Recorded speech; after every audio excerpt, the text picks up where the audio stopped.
We now discuss the solution of a problem from the section Differential Calculus. The given question is to find the number of points at which a given function attains a local minimum and local maximum in a given interval. This question has appeared in the joint entrance examination main held on 25th June 2022 in the second shift. The given question is, let f of x is equal to mod of x minus 1 multiplied by x square minus 2x minus 3 plus x minus 3, where x belongs to the set of real numbers. If lowercase m and uppercase capital M are respectively the number of points of local minimum and local maximum of f in the interval, in the open interval 0, 4, then small m plus capital M is equal to, we are given a function f of x is equal to modulus of x minus 1 multiplied by x square minus 2x minus 3 mod, close the mod, plus x minus 3, where x belongs to R. And if small m and capital M respectively denotes the number of points at which the given function f attains local minimum and local maximum in the interval, open interval 0, 4, required to find small m plus capital M is equal to. We now discuss the solution of the problem in detail. We are given the function. Yes, f of x is equal to modulus, inside the modulus x minus 1 into x square minus 2x minus 3 plus outside the modulus x minus 3, x belongs to R. Now factorize x square minus 2x minus 3. If factored, you will get modulus of x minus 1 into x minus 3 into x plus 1 mod closed plus x minus 3. Right.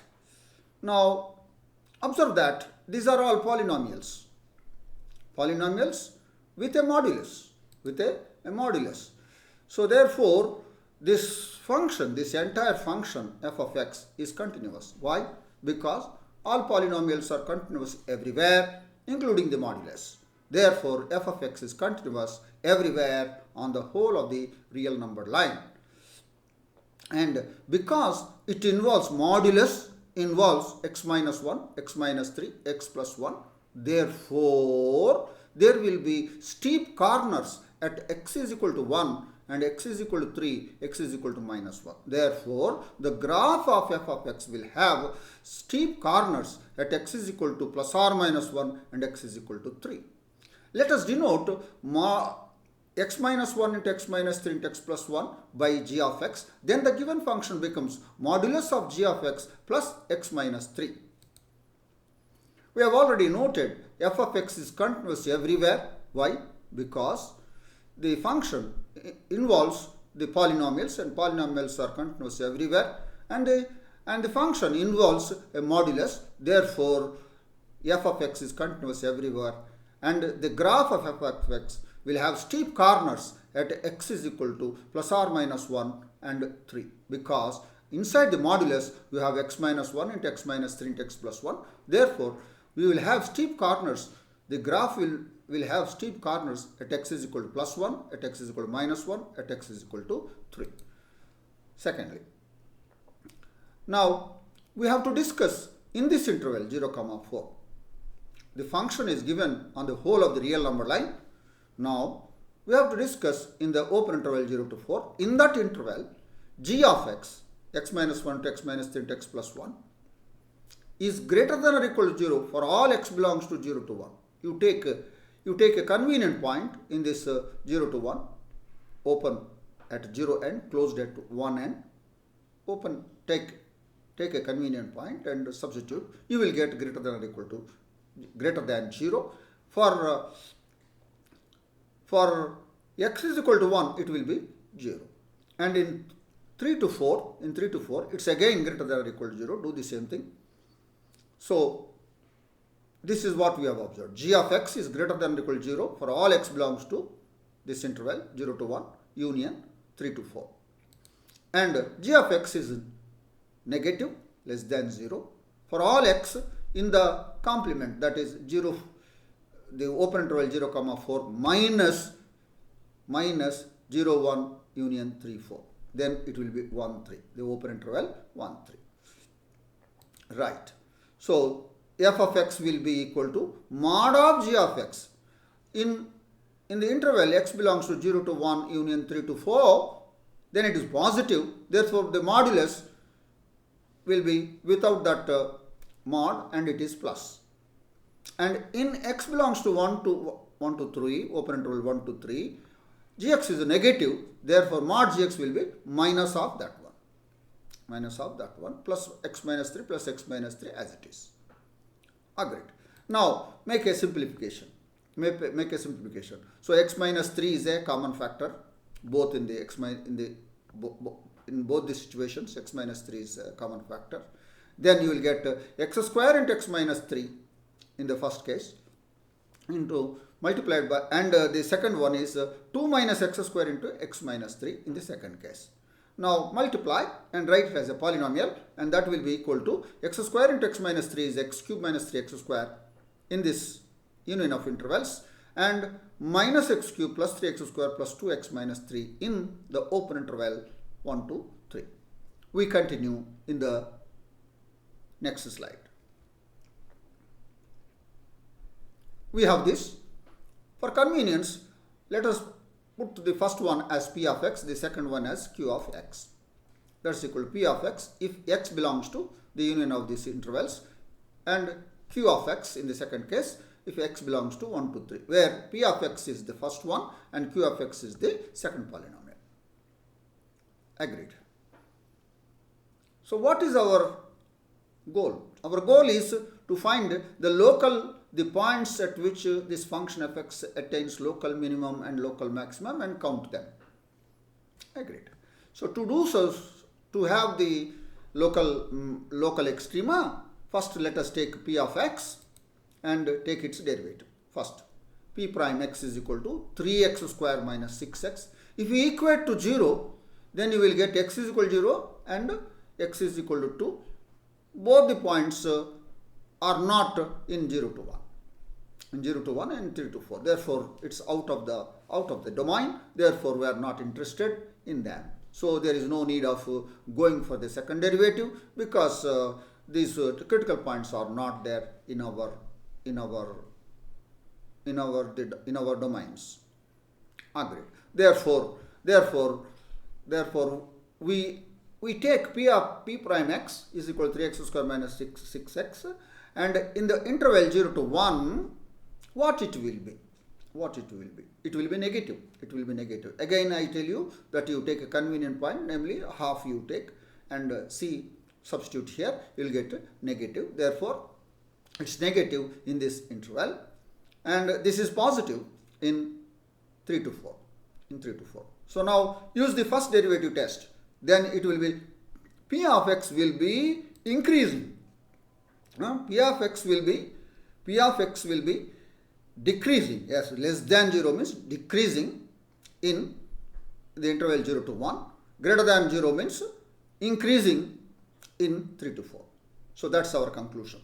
Let's go to the second case. That is q of x. Take its derivative. Then you will get minus 3x square plus 6x plus 2 equated to 0. Then solve for x, because it is a quadratic. Use that formula. And then you get the roots are 1 plus or minus under the square root of 5 by 3. In this, 1 plus under the square root of 5 by 3 will lie in 1 to 3. It is more than 1, less than 2. So it lies in this. And the 1 minus root of 5 by 3 is negative. Therefore, it is not there. Therefore, we consider only that root. Call it as alpha. and that belongs to 1, 2, 3. Let's see at alpha.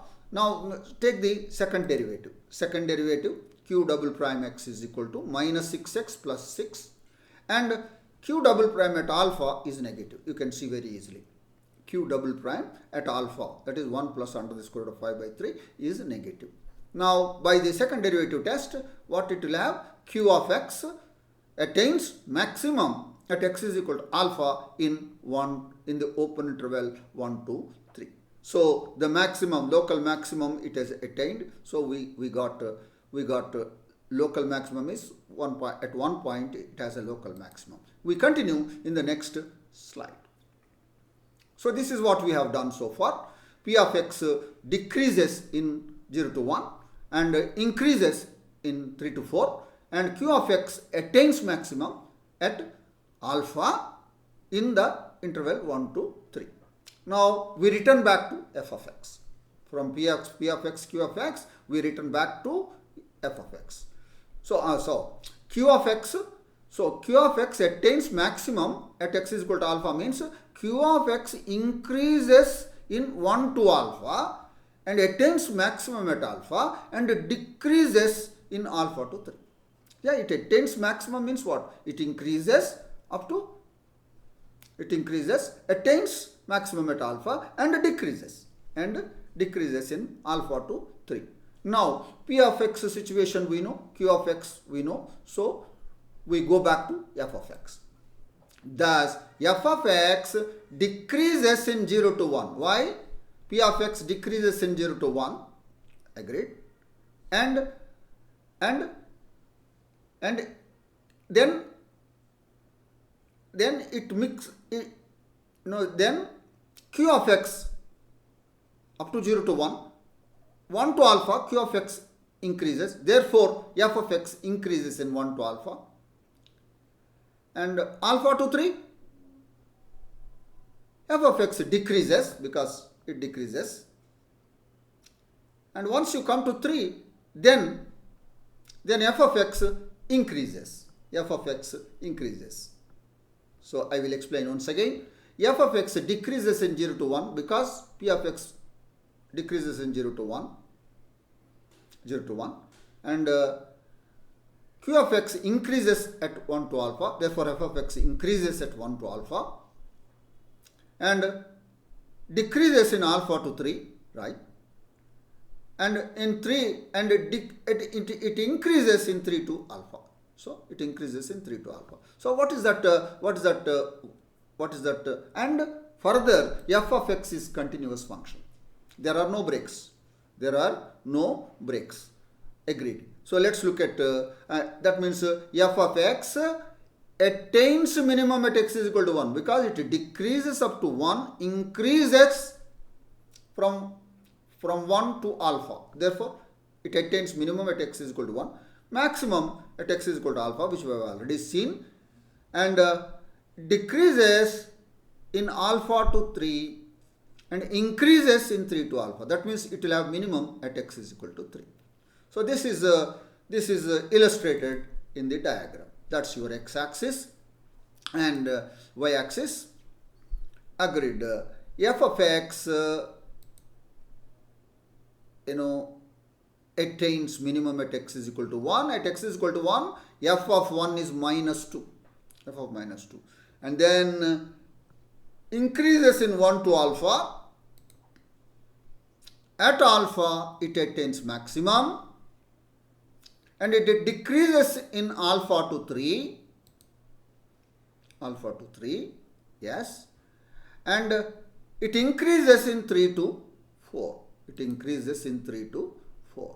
So what is that we observed? We have the minimum at x is equal to 1, maximum at x is equal to alpha, and minimum at x is equal to 3. X is equal to 3. And m is 2, small m is 2, that is it attains minimum at 2 points, maximum at 1 point, capital M is equal to 1. What is required to find is small m plus capital M is equal to 2 plus 1 is equal to 3. So that is the required answer for this question, and it is definitely a very interesting problem, but in my opinion, that working out such a problem in the examination, I feel it is difficult. It is difficult. But however, it is an interesting question. So that is the the discussion of the solution of the problem based on maxima and minima. And I am sure that you have understood the solution of this problem. I wish you all the best. Thank you.